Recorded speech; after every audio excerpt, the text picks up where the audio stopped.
Good morning everyone. तो आज हम फिर से चलते हैं आपका ये जो लेक्चर है ये क्या बोलते हैं स्पेक्ट्रम का। ठीक है। तो स्पेक्ट्रम का जो बुक है ये काफ़ी इंटरेस्टिंग बुक है जो कि आप सभी को पता ही होगा। और ये स्पेशली आपका मॉडर्न इंडिया के लिए काफ़ी ज़्यादा फेमस है। तो देखो आज ये चूंकि सेकंड वीडियो है, इंट्रोडक्शन वीडियो में हम समझाए थे कि थीमेटिकल अंडरस्टैंडिंग दिए थे, थोड़ा बहुत बताए थे कि किस तरह से जो मॉडर्न इंडिया है, जैसे आपका मान लीजिए यहाँ पे अभी 2026 चल रहा है, तो कहीं न कहीं सन 2010 था, उससे पहले जाएँगे तो कहीं न कहीं सन 2000 था, उसके बाद कहीं न कहीं पे 1900 था, कहीं न कहीं पे 1800 था, फिर कहीं न कहीं पे 1700 था और कहीं न कहीं पे 1600 था। ये हुआ मॉडर्न इंडिया। ठीक है? यहाँ से यहाँ तक का जो टाइम फ्रेम है, इसको हम मॉडर्न इंडिया कहते हैं, जो कि हम पढ़ा चुके थे। अब सवाल ये है कि ठीक है, मॉडर्न इंडिया है, तो जब हम मॉडर्न इंडिया पढ़ते हैं, तो मॉडर्न इंडिया को पढ़ने का जो एक तरीका होता है ना, ये भी सीक्वेंस के तरीके से होता है। सन 1600 के मतलब अभी जैसे 2026 चल रहा है, तो ये हम लोग का भारत है, ठीक है? तो 2000 भारत में अभी 26 में कौन रूल कर रहा है? हमारे प्राइम मिनिस्टर जो वो रूल कर रहे हैं, राइट? जो कि डेमोक्रेटिक तरीके से है, मतलब हम लोग उनको चुने हैं, लोग चुने हैं। लेकिन जब 2016 के 1600 एडी के आसपास जाइएगा ना, तो इस दौरान जो गवर्नमेंट थी वो चुनी हुई नहीं थी। तो इस दौरान गवर्नमेंट कैसी थी? इस दौरान जो गवर्नमेंट थी ना, वो गवर्नमेंट एक्चुअली सेलेक्टेड हुआ करती थी। सेलेक्टेड बोल रहे यानी कि मोनार्कियल सिस्टम था, सॉरी, मोनार्कियल सिस्टम यानी कि राजा का बेटा वाला था। तो इस समय 1600 के आसपास ना भारत में इस जगह पे अगर आप देखिएगा, तो यहाँ पे मुगल्स लोग रूल कर रहे थे। कौन रूल कर रहे थे? मुगल्स लोग। तो जब मुगल लोग रूल कर रहे थे ना यहाँ पे, तो इससे क्या हुआ पता है? मुगल्स यहाँ पे रूल कर रहे हैं, मुगल्स यहाँ पे कर रहे थे रूल, ठीक है।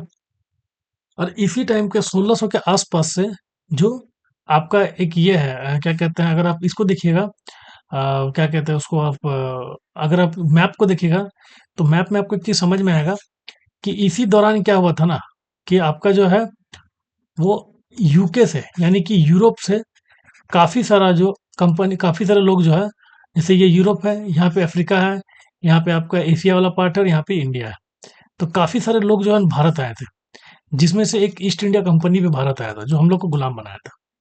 इससे पहले भी आ चुके थे, पुर्तगालीज थे, डच थे, फ्रेंच थे, तो ये लोग भी आए थे, ठीक है।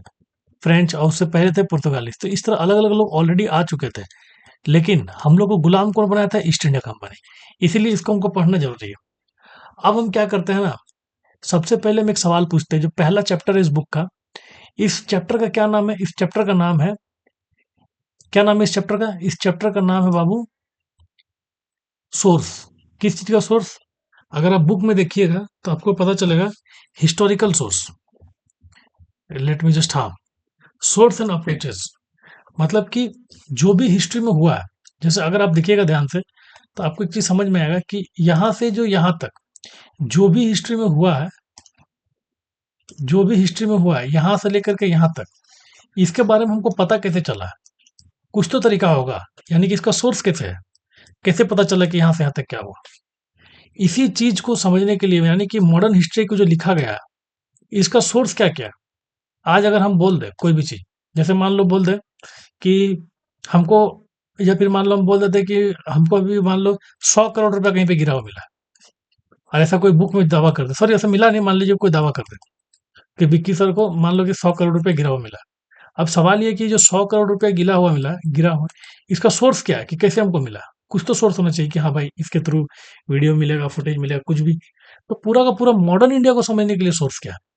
तो इसी चीज को हम आज के इस चैप्टर में बहुत अच्छा तरीके से समझेंगे। और विश्वास कीजिए, हम पहले आपको बोले हैं कि आपको बड़ा ही इंटरेस्टिंग तरीके से हम हर चीजों को समझाएंगे। ये मेरे पे ट्रस्ट कीजिए, बहुत ही अच्छे तरीके से समझाएंगे चीजों को। तो क्या लिखता है, जब हम सोर्स की बात करते हैं ना, तो समझिए, सोर्स को समझने के लिए एक आर्काइव मटेरियल्स, आर्काइव मतलब होता है कि पेपर का मटेरियल्स, जो लिखा हुआ चीज है, ठीक है। जैसे आपका कौन कौन सा इसमें चीज हो सकता है? मान लीजिए 1600 से लेकर के सन 2026 तक, मतलब 1947 तक क्या क्या हुआ था, 1947 तक, इसको समझने के लिए हमारे पास आर्किव, आर्किव मतलब लिखा हुआ, जैसे किताब होता है ना, किताब तरह का लिखा हुआ डॉक्यूमेंट मिला, समझ रहे हैं?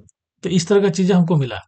तो आर्काइव मटेरियल में कौन कौन सा, हम इसको समझने की कोशिश करते हैं। जैसे यहाँ से लेकर के यहाँ तक में देखते हैं कौन कौन सा। सबसे पहले देखते हैं कि उस समय सेंट्रल गवर्नमेंट का जो है वो किस किस तरह का सोर्स था सेंट्रल गवर्नमेंट के पास, कि हाँ उस समय के जो गवर्नमेंट थी उसके पास कौन कौन सा सोर्स था। उसके बाद देखेंगे कि स्टेट गवर्नमेंट के पास कौन कौन सा सोर्स था। उसके बाद हम देखेंगे कि किस तरह से थ्री प्रेसिडेंसी, जैसे भारत में जब आपको पता होगा कि 1600 के टाइम पे जब हम लोग को गुलाम बनाया गया था, तो तीन एरिया, एक ये एरिया, एक ये एरिया, एक ये एरिया और एक ये एरिया, ये तीन अलग अलग प्रेसिडेंसी हुआ करता था। प्रेसिडेंसी मतलब यहाँ पर भी ब्रिटिश था, ईस्ट इंडिया कंपनी यहाँ पर भी था और यहाँ पर भी था, लेकिन अलग अलग तीनों था। तो इसका भी सोर्स मिला स्टेट गवर्नमेंट के साथ साथ थ्री प्रेसिडेंसी, ये तीन को अलग अलग प्रेसिडेंसी के सोर्स। उसके साथ साथ European powers, archive of European powers, मतलब प्रोविजनल गवर्नमेंट हो गया, और यूरोपियन पावर्स में किस किस तरह का चीज था उसके बारे में। फिर जुडिशियल रिकॉर्ड कुछ कुछ मिला कि यूरोपियन यूरोपियन पावर मतलब कि कैसे, आप समझ जाइए कि किस तरह से पुर्तगालीज लोग जो थे, उसके बाद डच लोग जो थे, ये लोग भी तो गुलाम बनाए थे, अलग अलग देश को हमारे भारत आए थे। तो इसका जो सोर्स है ये भी हमारे लिए बहुत बड़ा इंपॉर्टेंट सोर्स है समझने के लिए। उसके बाद आता है जुडिशियल रिकॉर्ड। जुडिशियल रिकॉर्ड का मतलब होता है कि उस समय पेपर ऊपर का जो काम होता था, जैसे कोर्ट वगैरह का रिकॉर्ड, सारा काफी सारा रिकॉर्ड्स होगा, इसको भी पढ़ के समझ सकते हैं कि किस तरह का ये था, मतलब क्या क्या हुआ था, राइट। उसके बाद पब्लिश्ड आर्काइव, मतलब कि मान लीजिए कि जो पब्लिश जो जो चीज़ पब्लिश हुआ था, जैसे पेपर हो गया, जैसे हिंद स्वराज, महात्मा जी का, गांधी जी का किताब, न्यूज़पेपर हो गया, इस तरह अलग अलग सोर्सेस थे जिसके थ्रू हम लोग को हिस्ट्री के बारे में पता चलता था। ठीक है। फिर बहुत सारे प्राइवेट लोग भी लिखते थे। प्राइवेट लोग अपने बारे में, जैसे हम एक प्राइवेट आदमी, हम हो सकता है घर में बैठ के भी मोदी जी पे कोई किताब लिख रहे होंगे, और ये सोर्स मिल गया मान लो आज से 300 साल बाद किसी को, तो ये जो सोर्स है प्राइवेट सोर्स है ना जो हम लिख रहे हैं। हालांकि प्राइवेट सोर्स में एक चीज होता है कि ये इसमें बायसनेस आने का बहुत ज्यादा चांसेस होता है। हो सकता है हम काफी अभी करंट पीएम है उनके प्रो में कुछ लिख दे या फिर उनके अगेंस्ट में कुछ लिख सके, जैसा मेरा माइंडसेट है। तो ये प्राइवेट आर्किव भी है। फिर फॉरेन रेस्पोर्टेज का मतलब होता है कि जो फॉरेन जो लोग थे उनके रिलेटेड, जैसे म्यूजियम, फॉरेन म्यूजियम में, जैसे इंग्लैंड का म्यूजियम में बहुत कुछ है, यहाँ का बहुत सारा डॉक्यूमेंट जो है वो अलग अलग देश गया था, जो ब्रिटिश गवर्नमेंट रूल करता था, वो भी एक सोर्स है। तो इतना सारा आर्काइव मटेरियल्स है, ठीक है, जो कि लिखा हुआ सोर्स में हमको इतना सारा चीज मिलता है। अब सवाल ये है, यहाँ से लेकर के यहाँ तक इतना सारा आर्काइव मटेरियल्स है। अब क्या होता है ना, जैसे आप समझिए एक चीज को, आर्काइव मटेरियल्स हुआ, अब बहुत सारा ऐसा सोर्स है, ये हो गया पहला सोर्स। दूसरा सोर्स क्या किया जानने का, बायोग्राफीज, काफी सारा बायोग्राफी लिखा हुआ है। उसके साथ साथ मेमोरीज, बहुत सारा मेमोरीज है। फिर ट्रेवल लॉग है, जैसे फाइयान भारत आए तो उन्होंने भी बहुत सारा चीज लिखा भारत के बारे में, कि भारत ऐसा था, जो आया था ना ट्रेवलर लोग घूमने के लिए। जैसे मान लो अभी ट्रैवलर होता है ना, यहाँ से इंडिया से बहुत कोई घूमने के लिए जाता है फ्रांस से जर्मनी, जैसे ब्लॉग बनाता है यूट्यूबर ब्लॉग लोग, तो वो लोग भी एक तरह का डेटा को कलेक्ट ही कर रहा है, तो उसका भी तो सोर्स हम समझ सकते हैं कि दुनिया में क्या चल रहा है। उसी तरह काफी सारा फॉरेनर्स जो है भारत की तरफ आए, और उसका क्या मतलब, वो उसका जो सोर्स है इसके बारे में पढ़ेंगे। ठीक है। उसके बाद न्यूज पेपर्स और जनरल्स है। तीसरा में हम देखेंगे न्यूज पेपर जो उस समय छपता था, उसके थ्रू हमको बहुत कुछ पता चलता है ब्रिटिश सरकार के बारे में। उसके साथ साथ जनरल्स भी है, बहुत सारे जनरल्स वगैरह हो गया, मैगजीन वगैरह इस तरह का चीज छपता था, उससे पता चलता है। फिर चौथा में है, लास्ट में है ओरल एविडेंस, मतलब मुंह से बोला हुआ कि ब्रिटिश कैसा कैसा। लेकिन इस पे प्रॉब्लम क्या है ना, कि इस पे बातों को बढ़ा चढ़ा के बताया जाता है। अगर बोलेगा कोई 10 5 रुपया, तो आगे वाला को पता चलेगा 10 रुपया, फिर पता चलेगा आगे वाला 15 रुपया, तो ये सीन इसके साथ। तो ओरल एविडेंस भी बहुत सारा चीज है, इसके थ्रू पता चलता है। उसके बाद लिटरेचर है, बहुत सारा कहानी लिखा जाता है। अब बोले सर लिटरेचर तो हिस्ट्री कैसे पता चलता है।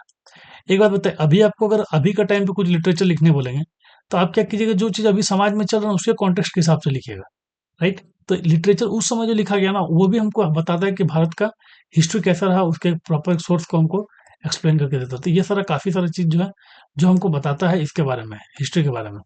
क्लियर। अब समझिए लिटरेचर के बाद और कौन सा सोर्स है, पेंटिंग्स है। काफी सारे पेंटिंग्स को भी आप देख के समझ सकते हैं कि उस समय का समाज कैसा था। तो ये सारा का सारा आर्काइव्स मटेरियल थे, जिसको देख के हमको पता चलता है कि हिस्ट्री कैसे करके लिखा गया था। क्लियर। उसके बाद पेंटिंग के बाद ये लास्ट टॉपिक है। तो हम क्या करेंगे, एक एक करके आपको हर कुछ समझाना शुरू करेंगे। जैसे सेंट्रल गवर्नमेंट का एविडेंस क्या कहता है, स्टेट गवर्नमेंट का एविडेंस क्या कहता है, प्रोविजनल गवर्नमेंट का एविडेंस क्या कहता है, यूरोपियन पावर का एविडेंस क्या कहता है, जुडिशियल रिकॉर्ड क्या कहता है, पब्लिशिंग रिकॉर्ड पब्लिश्ड क्या कहता है, प्राइवेट क्या कहता है, बायोग्राफी क्या कहता है, न्यूज़पेपर किस तरह की चीज है, ओरल एविडेंस कैसा है, लिटरेचर कैसा है और पेंटिंग कैसा है। इस तरह का सारा चीज़ को हम आपको एक्सप्लेन करेंगे एक-एक करके और हर चीज़ को हम बहुत बेहतरीन तरीके से समझाएँगे। लेकिन बने रहिएगा नेक्स्ट वीडियो में, ठीक है? क्योंकि आज मेरा तबीयत थोड़ा ठीक नहीं है, फिर हमको लेक्चर लेने का मन नहीं कर रहा है। मिलते हैं नेक्स्ट क्लास में। धन्यवाद।